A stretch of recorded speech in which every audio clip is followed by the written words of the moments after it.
दोस्तों कैसे हैं आप लोग। फटाफट खबरों में आपका स्वागत है। एक नजर डाल लेते हैं महाराष्ट्र बजट सत्र पर। राहुल गांधी ने पीएम मोदी को क्यों बोला कि शर्म आपको आनी चाहिए। व्हाट्सएप को सुप्रीम कोर्ट का झटका, अब नहीं बेच पाएंगे यूजर्स का डेटा। हिमाचल भवन में आधी रात घुस गई पुलिस। सीएम योगी को बड़ी निवेश सफलता, 6,650 करोड़ रुपए। पीएम सूर्य घर योजना, 30 लाख घरों ने अपनाया रूफटॉप सोलर। प्रधानमंत्री ने दी बधाई। राहुल गांधी बोले, मोदी जी एप्स्टीन फाइल में आपका नाम आया, आपने देश को बेचा, शर्म आपको आनी चाहिए। मोदी ने कांग्रेसियों को नंगा बताया था। बता दे दोस्तों कि राहुल गांधी ने एक्स पर 1 मिनट 50 सेकंड का वीडियो जारी किया है, उस पर हम आगे बात करेंगे, मगर एक नजर डाल लेते हैं आज की सुर्खियों पर। व्हाट्सएप ने सुप्रीम कोर्ट में कहा निर्देशों का पालन करेंगे, विज्ञापन कंपनियों से डेटा शेयर नहीं करेंगे, यूजर्स को इसका ऑप्शन देना होगा। बता दे दोस्तों कि ये खबर हर उस व्यक्ति के लिए है जो व्हाट्सएप चलाता है, जिसके पास आज के टाइम में स्मार्टफोन है। लगभग सभी में व्हाट्सएप इंस्टॉल है। सीजीआई की सख्ती के बाद व्हाट्सएप और मेटा ने सीसीआई के आदेशों को स्वीकार कर लिया। मेटा ने माना 16 मार्च 2026 तक प्राइवेसी पॉलिसी में सभी नियम लागू कर दिए जाएंगे। कंपनी ने इस संबंध में एनसीएलएटी के आदेश के खिलाफ दायर अपनी अंतरिम अर्जी वापस ले ली। कोर्ट ने अर्जी खारिज कर दी। अब यूजर को विज्ञापन कंपनियों को डेटा शेयर करने का ऑप्शन देना होगा, यानी कि अभी तक आपका जो डेटा होता था वो बिना आपकी इजाजत विज्ञापन कंपनियों को दे दिया जाता था, मगर अब ऐसा नहीं होगा। विज्ञापन कंपनियों को डेटा देने से पहले आपसे परमिशन ली जाएगी। आप अगर व्हाट्सएप को परमिशन देंगे तो ही आपका डेटा विज्ञापन कंपनी को शेयर किया जाएगा। चलिए दोस्तों नजर डाल लेते हैं एक बार महाराष्ट्र बजट सत्र। पहली बार दोनों सदन में नेता प्रतिपक्ष नहीं, सीएम फडणवीस बजट पेश करेंगे। राज्यपाल बोले, अगले 5 साल में 50 लाख नौकरियों का टारगेट। साथ ही बजट सेशन के दौरान 15 बिल पेश किए जाएंगे। वहीं बजट सेशन से पहले फडणवीस ने कहा, असेंबली का सेशन कल से शुरू हो रहा है, मैं बजट पेश करूंगा। अजीत पवार ने बजट पेश करने की पूरी तैयारी कर ली थी। यह सुनेत्रा पवार के लिए एक नया अनुभव होगा। मुझे पूरा भरोसा है कि वह अजीत दादा की तरह अपना रोल निभाएंगी। राज्यपाल ने और क्या कहा, राज्य का लक्ष्य 2047 तक विकसित महाराष्ट्र बनाना है। सरकार ने आर्थिक विकास, इंफ्रास्ट्रक्चर और सामाजिक कल्याण के लिए बड़ा रोड मैप तैयार किया है। औद्योगिक विकास तेज करने और रोजगार बढ़ाने के लिए नई रणनीति बनाई गई है। महाराष्ट्र देश की जीडीपी में 13.5% से ज्यादा योगदान देता है। 2024-25 में राज्य को 1.64 लाख करोड़ रुपए का एफडीआई मिला। 2025-26 की पहली छमाही में 91,337 करोड़ रुपए का एफडीआई आया। दावोस में वर्ल्ड इकोनॉमिक फोरम के दौरान 30 लाख करोड़ रुपए के एमओयू साइन हुए। इससे लगभग 40 लाख नौकरियां पैदा होने की उम्मीद है। Industry, gems jewellery, AVGC, XR, बोन्स और ग्लोबल कैपेबिलिटी सेंटर जैसी नई नीतियां घोषित की गई। 2026-2030 के बीच 70.5 लाख करोड़ रुपए निवेश और 50 लाख नौकरियां बनाने का लक्ष्य है। 147 बड़े प्रोजेक्ट मंजूर, जिनकी लागत 4,478 करोड़ रुपए है। किसानों को मुफ्त बिजली दी जा रही है। पीएम कुसुम योजना के तहत सोलर पंप दिए जा रहे हैं। एआई आधारित कृषि नीति लागू की जा रही है। प्राकृतिक आपदा से प्रभावित किसानों को 15,576 करोड़ रुपए से ज्यादा की मदद दी गई। साथ ही दोस्तों बता दें कि विपक्ष बोला, बिना नेता प्रतिपक्ष के सदन चलाना लोकतंत्र के लिए खतरा। शिवसेना यूबीटी के एमपी संजय राउत ने रविवार को एलओपी पोस्ट ना दिए जाने को लोकतंत्र पर धब्बा बताया और दावा किया कि सरकार को जवाबदेह ठहराने की विपक्ष की संवैधानिक भूमिका को कमजोर किया जा रहा है। सिंगापुर दौरे पर सीएम योगी को बड़ी निवेश सफलता, 6,650 करोड़ रुपए के एमओयू। बता दें दोस्तों कि उत्तर प्रदेश के मुख्यमंत्री आदित्यनाथ के सिंगापुर दौरे की शुरुआत प्रदेश के लिए बड़ी निवेश उपलब्धि के साथ हुई है। पहले ही दिन यूनिवर्सल सक्सेस ग्रुप के साथ 6,650 करोड़ रुपए के 3 महत्वपूर्ण समझौता ज्ञापनों एमओयू पर हस्ताक्षर किए गए, जिनसे ग्रुप हाउसिंग, लॉजिस्टिक्स पार्क और हाइपर स्केल डेटा सेंटर जैसी परियोजनाएं विकसित होंगी और 20,000 से अधिक रोजगार के अवसर सृजित होने का अनुमान है। निवेशकों को नीतिगत स्थिरता और सहयोग का भरोसा। येडा क्षेत्र में अंतर्राष्ट्रीय थीम आधारित टाउनशिप, कानपुर लखनऊ हाईवे पर logistic park, Noida Greater Noida में hyper scale data centre park, देश की अर्थव्यवस्था को मिलेगी नई मजबूती। दोस्तों, हमारे उत्तर प्रदेश के भाइयों के लिए एक अच्छी खबर है। केंद्रीय गृह मंत्रालय ने जारी की भारत की पहली राष्ट्रीय आतंकवाद विरोध नीति प्रहार। केंद्रीय गृह मंत्रालय ने सोमवार को भारत की पहली राष्ट्रीय आतंकवाद विरोधी नीति और रणनीति प्रहार का अनावरण किया। यह आतंकवाद के सभी रूपों से निपटने के देश के दीर्घकालिक प्रयासों में एक महत्वपूर्ण कदम माना जा रहा है।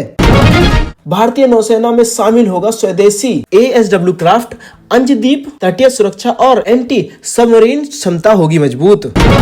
60 से अधिक देशों के साथ संसदीय मैत्री समूह, भारत का वैश्विक संवाद मजबूत। भारत के वैश्विक संसदीय संबंधों को मजबूत बनाने की दिशा में लोकसभा अध्यक्ष ओम बिरला ने 60 से अधिक देशों के साथ संसदीय मैत्री समूह का गठन किया है। इस पहल का उद्देश्य विभिन्न देशों के सांसदों के साथ प्रत्यक्ष और नियमित संवाद बढ़ाना है, ताकि पारंपरिक राजनय के साथ संसदीय स्तर पर भी सहयोग मजबूत हो सके।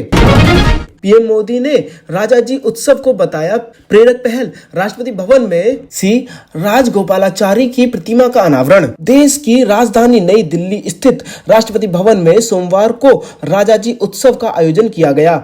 इस अवसर पर राष्ट्रपति द्रौपदी मुर्मू ने ब्रिटिश वास्तुकार एडविन लुटियंस की प्रतिमा के स्थान पर श्री राजगोपालाचारी की प्रतिमा का अनावरण किया। राष्ट्रपति मुर्मू 24 से 27 फरवरी तक 3 राज्यों के दौरे पर कई कार्यक्रमों में होंगी शामिल। दिल्ली NCR में कोयले आधारित कारखानों पर सुप्रीम कोर्ट सख्त, इन्हें शिफ्ट करने और 300 किलोमीटर के दायरे में नए प्लांट खोलने पर केंद्र से जवाब मांगा।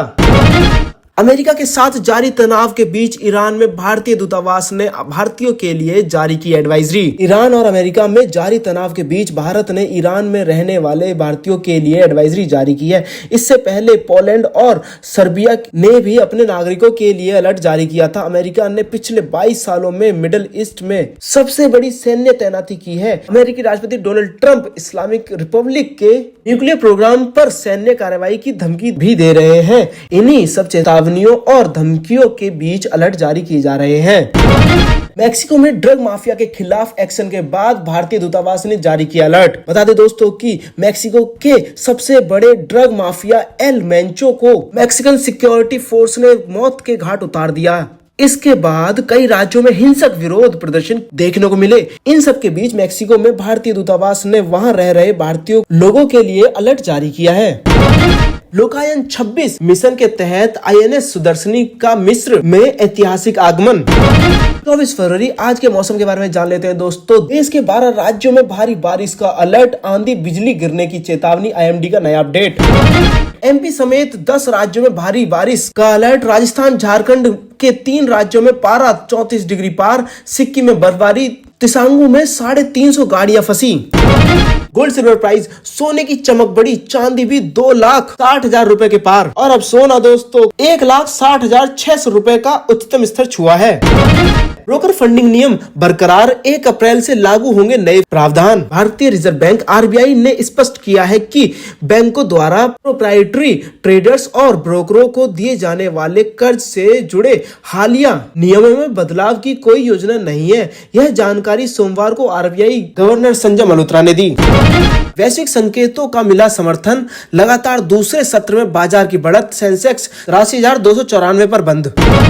US टैरिफ फैसले के बाद बदलाव से बाजार में जबरदस्त उछाल। IDFC फर्स्ट बैंक में 590 करोड़ की धोखाधड़ी पर RBI सतर्क, केंद्रीय बैंक की है स्थिति पर नजर।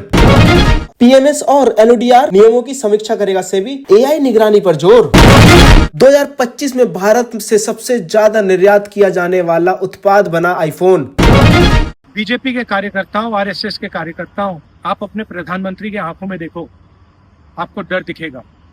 पार्लियामेंट में नहीं आ पाए और कारण नारावाने नहीं थे, कारण एप्स्टीन था, कारण अदानी पर केस था। नरेंद्र मोदी जी, अहिंसा और लोकतांत्रिक विरोध देश की बुनियाद है। गांधी जी और भगत सिंह ने यह रास्ता दिखाया है। इससे आप इतना क्यों डरते हो? आप शर्म की बात करते हो।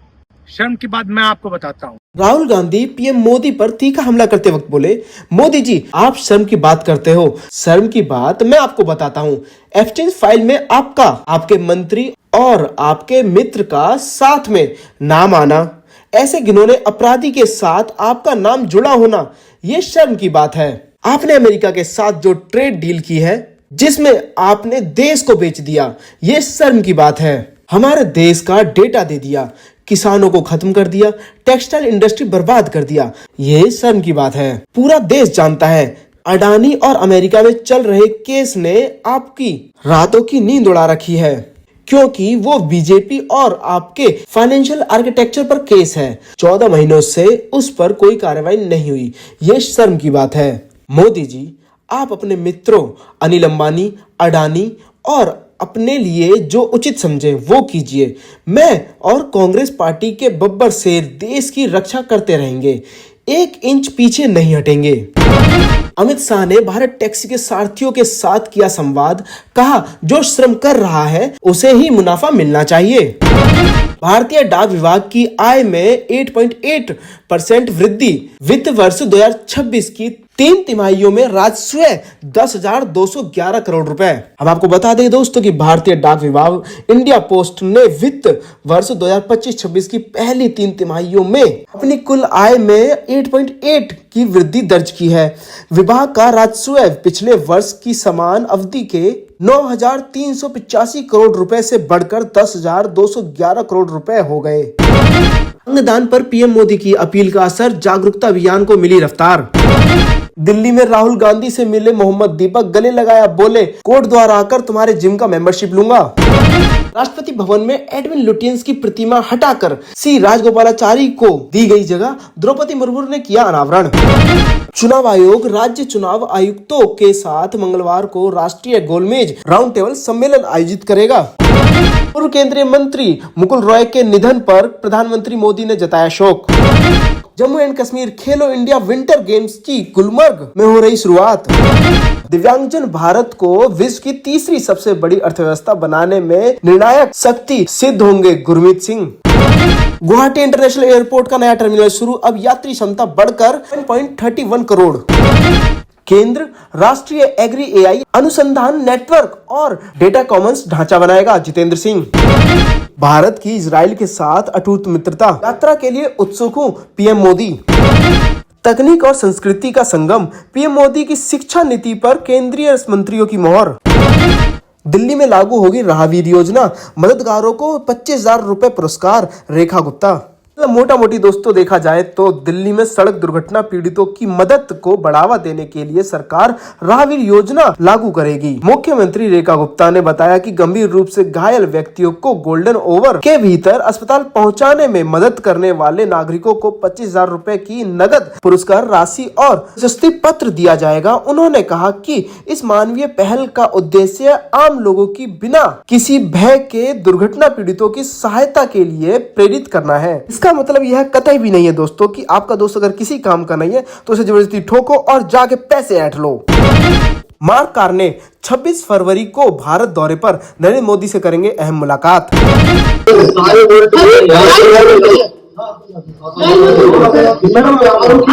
हिमाचल भवन दिल्ली में आधी रात पुलिस की रेड, ठहरे लोगों में हड़कंप, महिला बोली मेरे कमरे में घुसने की परमिशन कैसे दी। बता दें दोस्तों कि दिल्ली स्थित हिमाचल भवन में आधी रात पुलिस की एंट्री से हड़कंप मच गया। वहां ठहरे लोगों ने इस बात पर ऐतराज जताया। इस दौरान लोगों और पुलिस के बीच बहसबाजी भी हुई। इसका वीडियो अब सोशल मीडिया पर चर्चा का कारण बना हुआ है। कर्नाटक में दलित जोड़े को मंदिर जाने से रोका, आरोपी बोला दलितों को घर में ही पूजा करनी चाहिए। दोस्तों ना जाने आज के जमाने में 2026 के युग में भी लोग इतने पुरानी सोच के साथ जी रहे हैं। इन्हें चाहिए आईफोन 17 मगर खेलना इन्हें स्नेक वाला गेम है जो नोकिया 1208 में आता था। अफगानियों ने जबलपुर के फर्जी पते पर बनवाए पासपोर्ट, 2.5 लाख में किया सौदा। एमपी एटीएस ने कोलकाता से 5 गिरफ्तार किए। क्या नाम तेरा?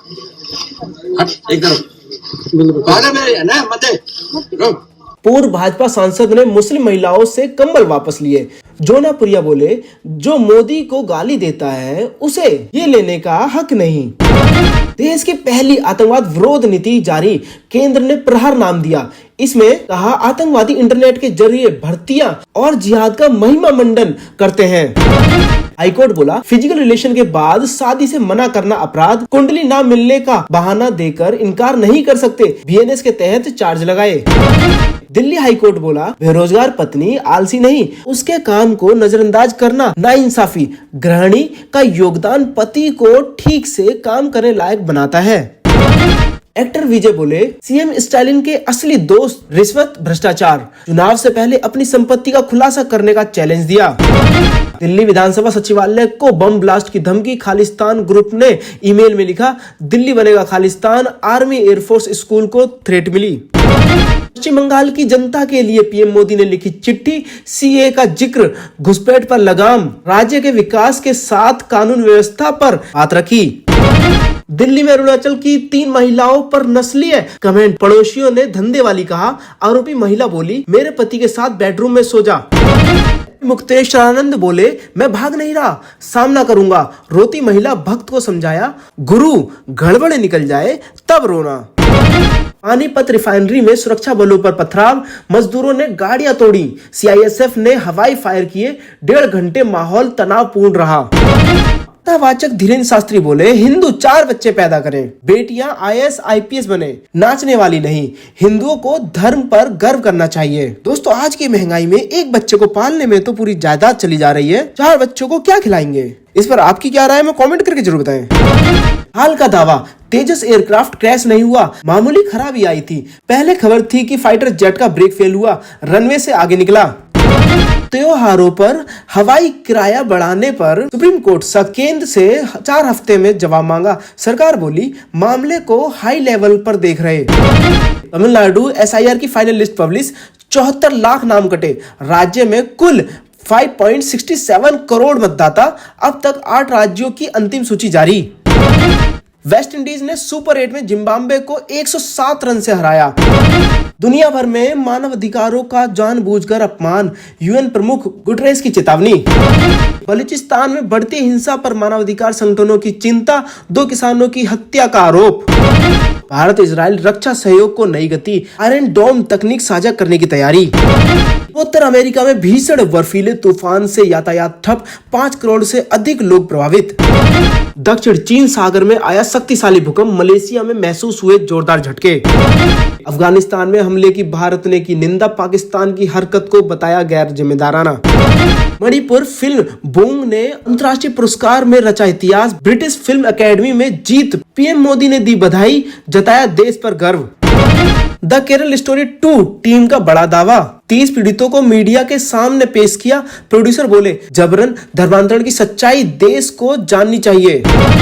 शादी के लिए रश्मिका मंदाना और विजय देवरकोंडा उदयपुर पहुंचे, 26 फरवरी को आईटीसी मोमेंटोज होटल में फेरे लेंगे, गेस्ट लिस्ट में 200 से ज्यादा नाम।